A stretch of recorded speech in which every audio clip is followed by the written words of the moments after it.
Josh, ultimately a disappointing loss here at home to Toulouse Olympique this afternoon.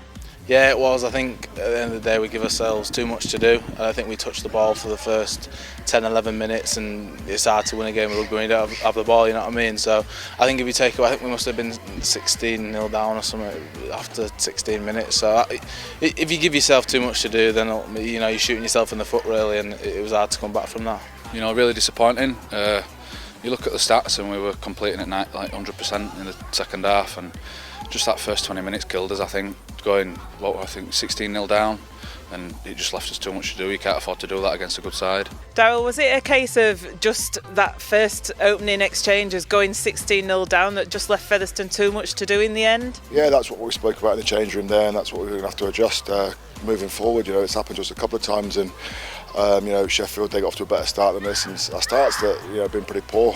So we've had a chat about it in there, and it's something we're going to adjust going forward because it's come back to get us today. We talked about how we started the game all week. Last couple of games we played, I don't think we started well. We've gone behind every game near enough, and there's been a big emphasis on that. But like you say, they're middles. They got really good late footwork, and they just kept getting the nose through, and it was far too quick.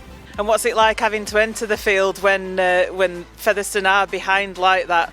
It is hard, but all you can do is give your all and hopefully make a bit of a difference. So we did manage to stem the tide a bit, and then conceded a few more cheap, soft tries really, which we hurt ourselves all day. But with the ball, we went well, and I know it's hard to look at now, but in the long run, I think we'll might benefit from this and really start to push on now.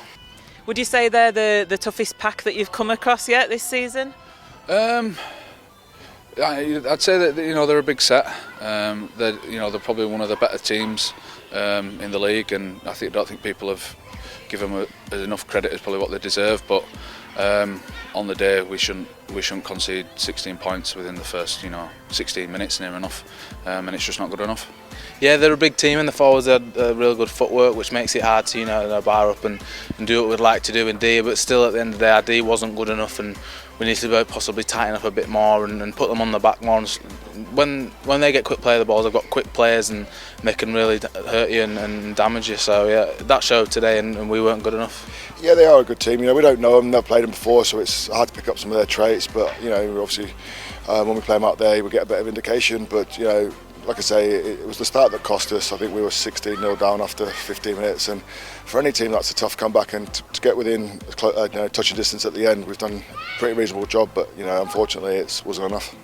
We showed a lot of positives with the ball. It's just the other end of the game, defending up on our own line. Too many soft tries. I think they scored two where they just fell over.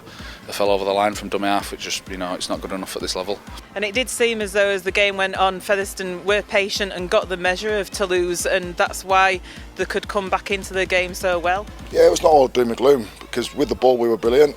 I think first 20 minutes of the second half we were running at 100%, which is the highest completion rate we've had all year, and I think we finished the game with about 91 in the second half. So we've done some pretty good things with the ball and to score a lot of points. So there's some really good parts to come out of the game as well. But just it's our starts that's cost us, and defensively that's not us. We don't like to concede that many points in a game.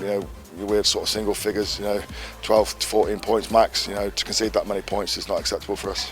Before this game, I don't know where we are now, but we were the best defensive team in the league, averaging 13-14 points a game, which is, we'd set ourselves that goal of being under 16 points, which is what we were at last year. And obviously that didn't show today. And it did seem as though when that sin bin was eventually given against Toulouse, that Featherstone could kick on and win that game. I think John just said it, and I thought we were going to win the game off the back of that, and unfortunately they scored a pretty soft try down in the corner there. But it's a lesson learned. Thankfully it's not a final or the game that's going to get us in the top four at the end of the year. We'll move forward. It's still early in the year, and we'll adjust some things this week for next week. Yeah, I think that sin binning was a long time ago. We really won it, and we were really putting on the pump, and that showed with the amount of penalties that they were giving away. And I thought, that possibly could have been in our day then, and a couple of decisions went against us and ended up costing us really. And moving on now, it's just a matter of looking forward to the next game, is it? What's going to be worked on in training this week, do you think? I'd definitely say it's defence this week. With the ball, we looked like we could score lots of points. I don't think we had any problems. I genuinely thought, when he got sin-binned and for that in the last 10 minutes, I thought we got him, but couple of poor errors in that last 10 minutes, and it cost us the try down there at the end, and then we're just chasing the game then, and I thought we could have nicked it in the end and got away luckily, but it didn't happen.